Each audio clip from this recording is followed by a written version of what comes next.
अस्सलाम वालेकुम नाजरीन, मैं हूं नज़ीर सुल्तानी और आप देख रहे हैं सुल्तानी वॉइस। नाजरीन, मिस्र को दुनिया के कदीम तरीन ममालिक में शुमार किया जाता है और इस मुल्क को जादूगरों और पुरअसरार तहजीबों की वजह से ज़्यादा शोहरत मिली। ताहम हर इंसान मिस्र को इसकी सबसे पुरानी तहजीब से जानते हैं, जो इसमें बने हुए पिरामिड्स की शक्ल में दिखाई देते हैं, जो एक पहाड़ की सूरत में आज भी खड़े हुए हैं।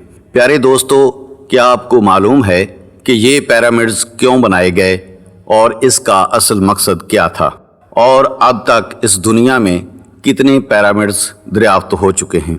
प्यारे दोस्तों, आज की इस वीडियो में हम आपको इन पिरामिड्स के बारे में ऐसे हकायक बताएंगे कि आप दंग रह जाएंगे। दुनिया के 7 अजूबों में से एक अजूबा ये पुरअसरार पिरामिड्स हैं।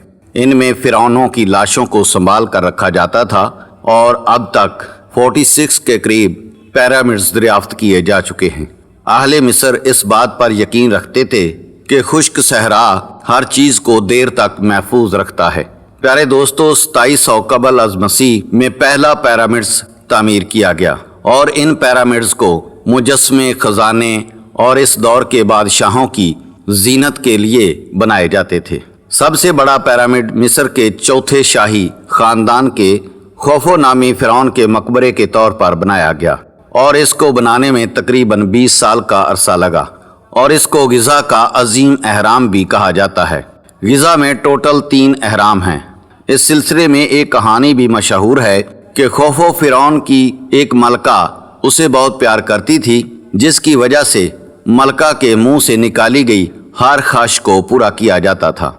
एक दिन फिरौन जब अपनी मलका के पास आया तो मलका बहुत उदास थी। फिरौन ने जब मलका से उदासी की वजह पूछी तो वो रोने लगी, जिससे फिरौन को शदीद गुस्सा आया और उसने मलका से पूछा कि ऐसी क्या बात है जिसने तुम्हें रुला दिया। मलका ने कहा, ए बादशाह, ये इतनी बड़ी सल्तनत, इतना जाहो जलाल किसके लिए? जब तुम मर जाओगे लोग तुम्हें याद भी नहीं करेंगे। मैं चाहती हूँ कि कोई ऐसा काम करो कि जब तक दुनिया रहे लोग तुम्हारा नाम लेते रहें। बादशाह ने पूछा कि ऐसा क्या काम हो सकता है जिसके नतीजे में रहती दुनिया तक मेरा नाम रहे। मलका कुछ दिनों बाद सोच कर आती है और कहती है कि ऐ बादशाह, मैं चाहती हूँ कि आप अपने लिए अजीम शान मकबरा तामीर करवाएं, जो ना सिर्फ तामीर के लिहाज से अपनी मिसाल आप हो, बल्कि वो अजीम हो, जो सदियां गुजर जाने के बाद भी लोगों के दिलों में तुम्हारी अजमत और तुम्हारा जाहो जलाल कायम रखे। और वो सोचने पर मजबूर हूँ कि जिस बादशाह का मकबरा है वो बादशाह खुद कैसा होगा। बादशाह के दिल को ये बात लगी और उसने मकबरे के लिए हुक्म दे दिया। तामीर से कबल दुरुस्त ज़मीन को ढूंढने का मरहला था, क्योंकि इसके माहिरीन को ऐसी ज़मीन दरकार थी जो कसीर मंजिला इमारत का वज़न बर्दाश्त कर सके। लिहाजा उन्हें गिज़ा की ज़मीन सबसे अच्छी लगी। कहा जाता है कि ये अजीम हरम 480 फीट ऊंचा था, पर वक्त के साथ साथ इसकी लंबाई 455 फीट रह गई। 20 साल के अरसे में तामीर होने वाला हरम, जिसको 45 सदियों तक दुनिया की सबसे बड़ी इंसानी हाथों से बनाई गई इमारत का एजाज़ हासिल है।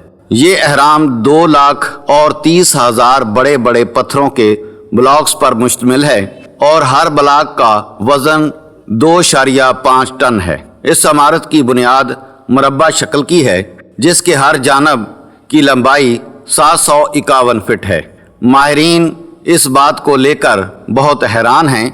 उस वक्त जब ना तो साइंसी आलात थे, मिस्र के माहिरीन ने इस तरह बुनियाद शुरू की जिनकी पैमाइश में मामूली फ़र्क भी ना है। जैसे जैसे इमारत बुलंद होती गई, उसकी चौड़ाई वैसे वैसे तरतीब के साथ कम होती गई और इसमें फिरौन के तबूत और इसके हीरे जवाहरात और उसकी मलका, इसके मुलाजम तक दफन हैं, क्योंकि बादशाह के मरने के बाद इसके मुलाजमीन का भी दाना पानी ख़त्म कर दिया जाता था।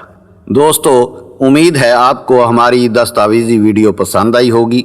अगर वीडियो पसंद आई तो हमारे चैनल को लाइक करें, सब्सक्राइब करें और कमेंट्स करें।